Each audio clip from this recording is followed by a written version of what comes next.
بسم اللہ الرحمن الرحیم الفوز الکبیر الباب الاول ہے فی بیان العلوم الخمسہ الفصل الاول ہے فی علم الجدل۔ سبق نمبر 16 میں خوش آمدید۔ آج کے سبق کے اندر ہم رد التحریف اور رد استبعاد الحشر والنشر کے بارے میں پڑھیں گے۔ عبارت دیکھ لیں۔ ورد التحریف اولا ببیان انہ لم یوثر عن ائمۃ الملۃ الحنیفیۃ وثانیا ببیان ان ذلک کلہ اختراعات وابتداعات ممن لیسوا بمعصومین۔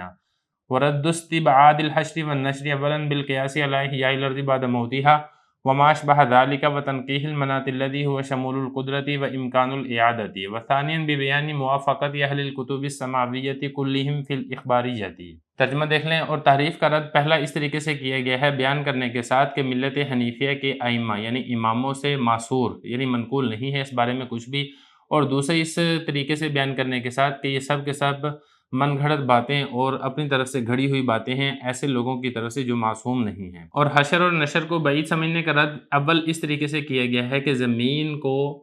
بنجر ہو جانے کے بعد دوبارہ زندہ ہو جانے پر قیاس کرتے ہوئے اور جو اس کے مشابہ ہے، اور علت کو واضح کرنے کے ساتھ، اور وہ کیا ہے قدرت کا شامل ہونا اور اعادے کا ممکن ہونا ہے۔ اور دوسرا حشر اور نشر کی خبر دینے میں کتب سماویہ کے ماننے والوں کی موافقت کو بیان کرنے کے ساتھ۔ عبارت ہو چکی ہے، ترجمہ ہو چکا ہے، اب چلتے ہیں اس کی تشریح کی طرف۔ آج کے سبق کے اندر ہم نے دو باتیں پڑھنی ہیں، ایک ہم نے پڑھنا ہے رد التحریف، دوسرا ہم نے پڑھنا ہے رد استبعاد الحشر والنشر۔ سب سے پہلے بات کر لیتے ہیں رد التحریف کی۔ دیکھیں اللہ تعالیٰ نے قرآن مجید کے اندر تحریف کو دو طریقوں سے رد کیا ہے، دو طریقوں سے تحریف کی اللہ رب العزت نے قرآن مجید میں تردید کی ہے۔ پہلا تو اس طریقے سے کہ یہ والی بات اللہ تعالیٰ نے واضح کی ہے کہ شرک اور تشبیہ وغیرہ یہ جو گمراہ کن باتیں ہیں یہ انبیاء کرام سے منقول نہیں ہے۔ چنانچہ اللہ رب العزت سورہ احقاف کے اندر ارشاد فرماتے ہیں ایتونی بکتاب من قبل ھذا واثارۃ من علم ان کنتم صادقین، یعنی میرے پاس تم کوئی کتاب لے کر آؤ جو اس سے پہلے کی ہو یا کوئی اور مضمون ہو جو زبانی منقول ہوتا چلا آ رہا ہو جس کے اندر تمہارے شرکیہ دعوے ہیں، یعنی اگر تم دعوے شرکیہ کے اندر سچے ہو تو تم کوئی پرانی کتاب لے آؤ یا کوئی پرانا مضمون لے آؤ۔ تو ظاہر ہے ان کے پاس اس قسم کی کوئی چیز موجود نہیں تھی، تو اللہ رب العزت نے اس دلیل کے ساتھ ان کا رد کیا ہے۔ یعنی اگر تم اپنے شرک کے دعویٰ کے اندر سچے ہو تو کسی آسمانی کتاب کی سند لے کر آؤ یا کوئی اور ایسے علمی اصول سے ثابت کرو جو کہ ایک عقلاء کے نزدیک مسلم اور تسلیم شدہ پرانے لوگوں سے چلتا چلا آ رہا ہو۔ دوسرا جو تحریف کی رد کی گئی ہے قرآن مجید میں، وہ اللہ رب العزت نے یہ والی بات ثابت کی ہے کہ یہ سب تحریف والی جو باتیں ہیں یہ ایسے لوگوں کی ایجاد کردہ اور من گھڑت باتیں ہیں جو ضلالت اور گمراہی سے معصوم نہیں تھے۔ چنانچہ سورہ مائدہ کے اندر اللہ رب العزت ارشاد فرماتے ہیں ما جعل اللہ من بحیرۃ ولا صائبۃ ولا وصیلۃ ولا حام ولکن الذین کفروا یفترون علی اللہ الکذب واکثرهم لا یعقلون، یعنی اللہ رب العزت نے نہ تو بحیرہ کو مشروع کیا ہے، نہ صائبہ کو مشروع کیا ہے، نہ وسیلہ کو اور نہ حام کو مشروع کیا ہے، لیکن جن لوگوں نے کفر کیا وہ اللہ تعالیٰ پر جھوٹ باندھتے ہیں اور اکثر کافر لوگ یہ عقل نہیں رکھتے ہیں۔ اس آیت کے اندر چند جانوروں کا تذکرہ کیا گیا ہے جو مشرکین مکہ نے اپنی طرف سے گھڑ لیے تھے اور اللہ رب العزت کے اوپر اس کی بہتان اور تہمت لگایا کرتے تھے، تو اللہ رب العزت نے اسی کی یہاں پر تردید کی ہے کہ جو کافر لوگ ہیں اللہ تعالیٰ کے اوپر جھوٹ باندھتے ہیں، اللہ تعالیٰ نے ان جانوروں کو مشروع نہیں کیا ہے جو جانوروں کی قسمیں یہ کافر لوگ بیان کرتے ہیں۔ بہرحال آیت کی تفسیر کے اندر میں نہیں جاؤں گا، اگر آپ آیت کی تفسیر جاننا چاہتے ہیں تو متعدد تفاسیر کے اندر آپ کو اس کی تفسیر مل جائے گی۔ عبارت دیکھ لیں، یہی فرماتے ہیں کہ رد التحریف، تعریف کا رد اللہ رب العزت نے ایک تو اس بات کو بیان کرنے کے ساتھ کیا ہے لم یوثر،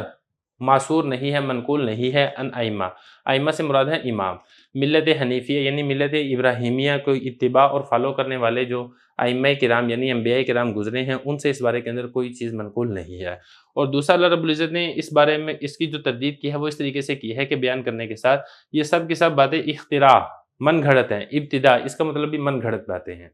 یعنی یہ من گھڑت باتیں ہیں اور اپنی طرف سے شامل کی ہوئی باتیں ہیں ایسے لوگوں کی طرف سے معصومینہ جو معصوم نہیں تھے۔ اگر تو ہوتا نا کہ کوئی معصوم ہے، گناہوں سے محفوظ ہے، ظاہر ہے اگر وہ کوئی بات بتائے گا تو اللہ رب العزت ہی کی جانب سے ہوگی، جیسے انبیاء کرام لوگوں کو باتیں اور خبریں بتایا کرتے تھے وہ اللہ رب العزت کی جانب سے ہوا کرتی تھی۔ لیکن اگر کوئی نبی نہیں ہے، کوئی رسول نہیں ہے، اپنی طرف سے من گھڑت بات کو دین کے لبادے کے اندر اور دین کہہ کے پیش کرتا ہے تو ظاہر ہے وہ جھوٹ ہوگی اور وہ اللہ رب العزت کے اوپر بہتان اور تہمت ہوگی۔ آگے دیکھیں رد استبعاد الحشر والنشر، مشرکین عرب مرنے کے بعد دوبارہ زندہ ہونے کو بعید از عقل اور ناممکن سمجھا کرتے تھے اور آخرت کا انکار کیا کرتے تھے، تو اللہ رب العزت نے ان آخرت کے منکروں کا جو رد کیا ہے قرآن مجید میں اس کو دو طریقوں سے رد کیا ہے۔ پہلا تو اس طریقے سے کہ حشر اور نشر کی مختلف نظیریں اور مختلف مثالیں بیان کر کے اللہ رب العزت نے یہ والی بات ثابت کی ہے کہ دوبارہ زندہ کرنا یہ ناممکن نہیں ہے بلکہ ہر اعتبار سے ممکن ہے، اور اللہ رب العزت اس بات کے اوپر پورے طریقے سے قدرت رکھتے ہیں۔ چنانچہ اللہ رب العزت نے مردہ زمین کو بارش کے ذریعے سے زندہ کرنا، یعنی ایک زمین بنجر ہوتی ہے، جب اس کے اوپر بارش ہوتی ہے تو وہ دوبارہ زندہ ہو جاتی ہے، تو یہ نظیر بیان کی ہے اور فرمایا ہے کذالک نخرج الموتیٰ، اسی طریقے سے ہم مردوں کو بھی زندہ کریں گے جس طریقے سے اللہ رب العزت نے اس بنجر زمین کو بارش کے ذریعے سے زندہ کر دیا ہے۔ اور اسی طریقے سے کسی جگہ پر اللہ رب العزت نے پہلی مرتبہ پیدا کرنے کی نظیر پیدا کرتے ہوئے ارشاد فرمایا کما بدأنا اول خلق نعیدہ، یعنی جس طریقے سے ہم نے پہلی مرتبہ لوگوں کو پیدا کیا ہے، اس وقت تو کچھ بھی نہیں تھے، تو جب ہم نے پہلی مرتبہ لوگوں کو پیدا کر دیا ہے تو دوبارہ پیدا کرنا یہ کیسے مشکل اور ناممکن ہو سکتا ہے؟ ظاہر ہے کوئی بھی چیز ہو اس کو پہلی مرتبہ بنانا یہ ذرا مشکل ہوتا ہے، جب ایک مرتبہ وہ چیز بن جاتی ہے تو دوسری مرتبہ تو اس کی کاپی کرنی ہوتی ہے۔ تو اللہ رب العزت کی ذات جب پہلی مرتبہ لوگوں کو بنانے کے اوپر قادر ہیں اور اتنا بہترین اور شاندار انسان بنا دیا ہے، تو دوبارہ مرنے کے بعد زندہ کرنا یہ اللہ رب العزت کے لیے کیسے ناممکن اور مشکل کام ہو سکتا ہے؟ چنانچہ سورہ یاسین کے اندر بھی اللہ رب العزت نے ایک اور مثال اپنی قدرت کاملہ کی دیتے ہوئے ارشاد فرمایا ہے اولیس الذی خلق السماوات والارض بقادر علی ان یخلق مثلهم بلا وهو الخلاق العلیم، کہ بھلا وہ ذات جس نے آسمانوں اور زمینوں کو پیدا کیا ہے، کیا وہ اس چیز کے اوپر قادر نہیں ہے کہ تمہارے جیسے انسانوں کو دوبارہ پیدا کر دے،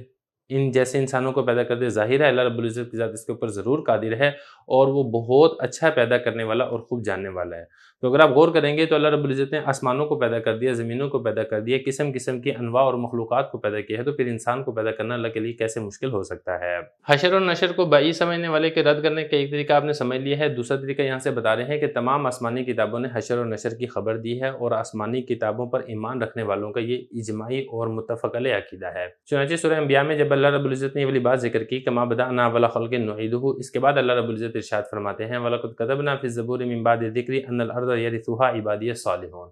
ہم نے زبور میں نصیحت کی یہ والی بات لکھ دی ہے کہ جنت میں زمین کے وارث میرے نیک بندے ہی ہوں گے، یعنی لوگ مرنے کے بعد دوبارہ زندہ ہوں گے اور جنت کے اندر صرف مومنین ہی جائیں گے۔ تو یہ والی جو بات ہے یہ صرف قرآن مجید کے اندر ذکر نہیں کی گئی ہے، یہ صرف نبی کریم صلی اللہ علیہ وسلم کی زبانی بتائی نہیں گئی ہے، بلکہ جو آسمانی کتابیں پہلی گزری ہیں ان سب کا یہ متفق علیہ اور اجماعی عقیدہ ہے۔ تو یہی والی بات ارشاد فرما رہے ہیں کہ دوسرا جس طریقے سے رد کیا گیا ہے حشر اور نشر کی خبریں دینے میں آسمانی کتاب والوں کے، یعنی آسمانی کتاب کو ماننے والوں کی موافقت کو بیان کرنے کے ساتھ، یعنی جتنی بھی آسمانی کتابوں کے ماننے والے ہیں یہ سب کا اجماعی اور متفق علیہ عقیدہ ہے۔ اگلے سبق کے اندر انشاءاللہ ہم منکرین رسالت کے رد کے بارے میں تفصیل سے پڑھیں گے۔